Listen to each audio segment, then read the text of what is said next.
Welcome back to my channel HH classes. I hope सब बढ़िया होंगे। तो आज हम नया चैप्टर शुरू करने वाले हैं। हमारा क्या है? Chapter 9 some application of trigonometry. अभी हमने अपना कोऑर्डिनेट ज्योमेट्री खत्म करा है, तो हम अब देखते हैं इसकी। इसमें हमारी केवल एक एक्सरसाइज है, ठीक है। तो इसका आज हम इंट्रोडक्शन देखने वाले हैं। देखो, इसमें हमें कुछ नहीं करना, बस हमें सारे ट्रिग्नोमेट्री में वो आपको याद होंगी जो थी हमारे पास ट्रिग्नोमेट्रिक आइडेंटिटीज की वैल्यूज, ठीक है। आपको उन्हें इसमें लगाना है। तो पहले बताते हैं क्या होता है। मानो ये कोई एक बिल्डिंग है और यहाँ कोई मैन खड़ा है, ठीक है। तो वो मैन यहाँ से इसको देख रहा है, ठीक है। तो यहाँ से ये देख रहा है, इसे क्या बोलेंगे? पहली बात तो हम इसे बोलेंगे angle of elevation, angle of elevation, ठीक है। और अगर कोई आदमी बिल्डिंग पे खड़ा है और यहाँ से देख रहा है, उसे बोलेंगे हम एंगल ऑफ डिप्रेशन। क्या बोलेंगे? Angle of depression. तो सम एप्लीकेशन ऑफ ट्रिग्नोमेट्री में हमें ये देखना है, हमें इसमें इसकी वैल्यू रख करके हमें इसकी हाइट या फिर इसकी डिस्टेंस या फिर इसकी डिस्टेंस हम क्या कर सकते हैं? फाइंड कर सकते हैं, ठीक है। तो हमें बस इसमें ही देखना, आपको इसकी वैल्यू याद होनी चाहिए और हम इसके कर सकते हैं, ठीक है। तो चलिए देखते हैं ट्रिग्नोमेट्री की आइडेंटिटी रिवाइज कर लेते हैं। देखो, साइन 0 पे 0, साइन 30 1/2, साइन 45 1/2, साइन 60 √3/2 और sine 90 1, cos 0 1, cos 30 √3/2, cos 45 1/2, cos 60 1/2, cos 90 0। पता ही होगा आपको, ये इधर नहीं। अब आपको इसे याद करना है। इसके बाद ये अपोजिट, फिर tan क्या होता है? Sine theta 1 cos theta, sine 0 ये, तो इससे 1 से डिवाइड करें 0, ये डिवाइड करा 1/√3 1 और √3 ये, अगर 0 1 0 को डिवाइड करेंगे 1 से तो क्या आएगा? Not defined. ऐसे ही इसमें अब देखो, साइन का अपोजिट cos है, 0 का अपोजिट नॉट डिफाइंड, 1/2 का अपोजिट 2, 1/√2 का अपोजिट √2, √3/2 का अपोजिट 2/√3, 1 का अपोजिट 1, ठीक है। sec थीटा sec cos का अपोजिट होता है 1 का अपोजिट 1, √3/2 का अपोजिट 2/√3, 1/√2 का अपोजिट √2, 1/2 का अपोजिट 2 और 0 का अपोजिट क्या होता है हमारा? नॉट डिफाइंड होता है। tan थीटा 0 का अपोजिट नॉट डिफाइंड, 1/√3 का अपोजिट √3 और 1 का अपोजिट 1, √3 का अपोजिट यहाँ हमारा 1/√3 आएगा, ठीक है। और नॉट डिफाइंड का अपोजिट 0, ठीक है। अब करेंगे हम इसके एग्जाम्पल। अब करेंगे इसका हम एग्जाम्पल नंबर 1। क्या कहता है example? A tower stand vertically on the ground. मतलब एक टावर है जो वर्टिकली है ऑन द ग्राउंड पर। From a point on the ground, एक कोई पॉइंट है ग्राउंड पर, 15 metre away from the foot of the tower. से कितना दूर है ये? 15 मीटर है, ठीक है। और तो मैं इसमें क्या, और इसका the angle of elevation top of the tower is found 60। कितना एंगल ऑफ एलिवेशन है? 60 है। तो क्या फाइंड करना है हमें? Find the height of tower. हमें टावर की हाइट चाहिए। तो देखो, ए बी सी मान लिया हमने इसे, ये चाहिए हमें, ठीक है। ये दे रखा है, परपेंडिकुलर है और हमें बेस है। तो क्या लगाएंगे? परपेंडिकुलर बेस इसमें होता है हमारा tan में होता है, तो tan 60 इक्वल टू परपेंडिकुलर क्या है? ए बी अपॉन और बेस बी सी, ठीक है। tan 60 की वैल्यू √3, ए बी हमें निकालना है। तो मान लेते हैं हम let A B B H, B C की हाइट 15, तो हाइट क्या आ गई हमारी? 15√3, ठीक है। तो हम ऐसे हम इसे निकालते हैं हम एग्जाम्पल नंबर 2 पर। क्या कहता है question? An electrician has to repair an electric fault on pole of height 5 metre.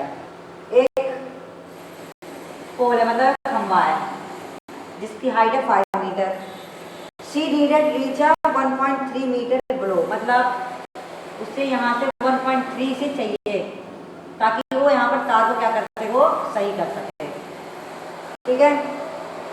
फिर क्या कहता है, what to be length of ladder should which inclined. अब इसने एक सीढ़ी लगाई, उसे कितनी लंबी सीढ़ी चाहिए होगी, और इसमें दे रखा है ये 60 दे रखा है हमें, ठीक है। तो हमें क्या बताना है, we should the length of ladder should use which when incline the angle, ठीक है, would enable to require also for. तो हमें इसे फाइंड करना है इसकी डिस्टेंस और ये लैडर की डिस्टेंस, ठीक है। ये ए बी सी डी, ठीक है ना। अब देखो ये 60 है, तो हमें किसकी डिस्टेंस, इसकी डिस्टेंस फाइंड करनी है। देखो ये correct, A B equal to क्या होगा हमारे पास, सुनो पहले, बी डी इक्वल टू क्या है, A D plus A B. B D हमारे पास कितनी 5, ए डी पता नहीं है, और ए बी कितनी है, सॉरी ए डी हमारे पास कितनी 1.3। ए बी हमें निकालना है, तो ए बी निकालने से माइनस कर देंगे, क्या आएगी माइनस करके, ये आएगी हमारी 3.7, ठीक है। ए बी आ गई हमारी 3.7, ये आ गई 3.7। अब निकाल लेंगे हम, ये है और इसे निकालना है, क्या लगाएंगे, परपेंडिकुलर और हाइपोटेन्यूस में लगता है साइन में, sine 60 equal to perpendicular A B upon hypotenuse A C. Sine 60 की वैल्यू √3/2, ए बी 3.7, ए सी हमें क्या करना है, फाइंड करना है। तो ए सी √3 इक्वल टू 3.7 इंटू 2, क्या बन जाएगा 5, 7 to the 40, 1 3 to the 6 7, 7.4 A C upon में आ गया √3, क्या आ गया 7.4 √3/3, ठीक है।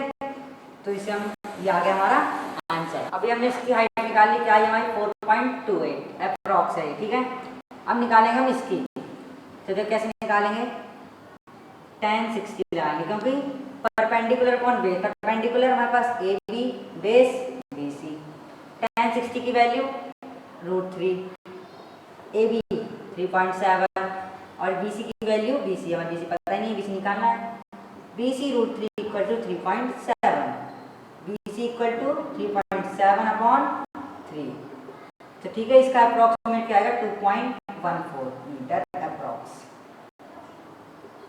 इसे निकाल लिया हमने, इसे भी निकाल लिया, ठीक है। करेंगे एग्जाम्पल नंबर 3 पर, क्या कहता है क्वेश्चन, क्वेश्चन है हमारा, एन ऑब्जर्वर 1.5 मीटर टॉल है, मतलब एक ऑब्जर्वर है जो देख रहा है, वो कितना है 1.5 मीटर है, और and tall is 28.5 away from a chimney, एक चिमनी है वो कितना दूर है 28.5 मीटर दूर है, ठीक है। और उसका angle of elevation top of the chimney from her eyes, eyes से उसका ऑब्जर्वेशन कितना है, ये हमारा 45 डिग्री। तो हमने हाइट ऑफ चिमनी क्या बतानी है, फाइंड करनी है। कैसे करेंगे, देखो अगर हम इससे निकालेंगे तो हमारे पास ये आ जाएगी, फिर हम इसमें क्या कर देंगे, ऐड कर देंगे। देखो कैसे, ए बी सी डी और ये ई पॉइंट है, ठीक है। हम इससे यानी हाइट निकाल लेंगे, फिर 1.5 इसमें ऐड कर देंगे, जिससे हमारा ये पूरी चिमनी की हाइट क्या हो जाएगी, आ जाएगी, क्योंकि 1.5 मीटर है ये।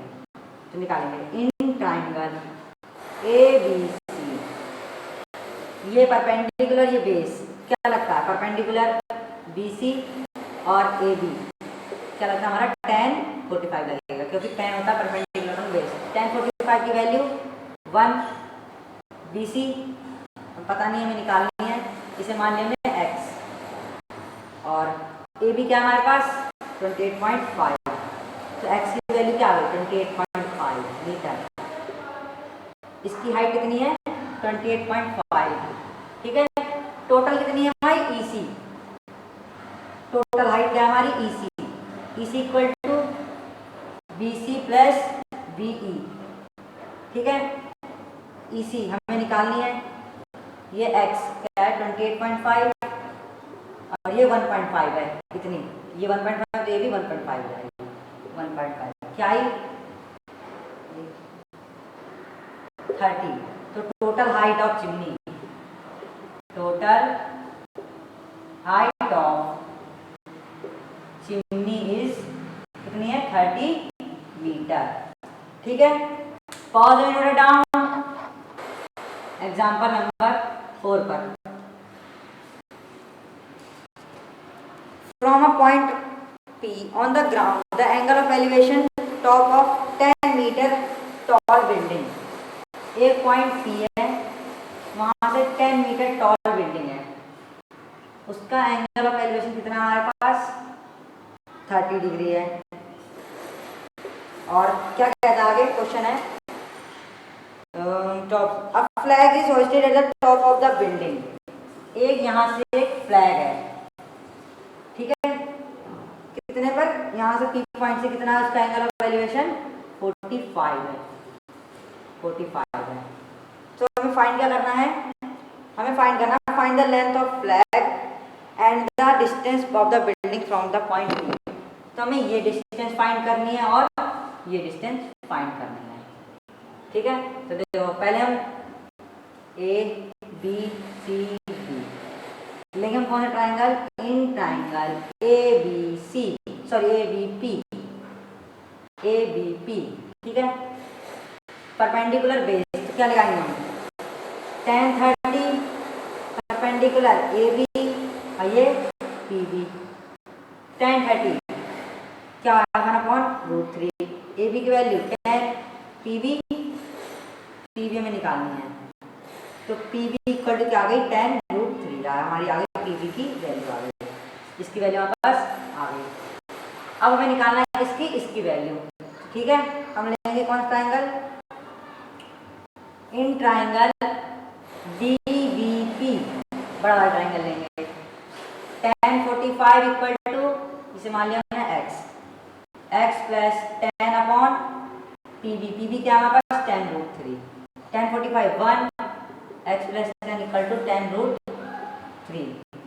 तो देखो 10 √3 इधर आ गया -10 इक्वल टू x की वैल्यू क्या आ गई हमारे पास √3 - 1।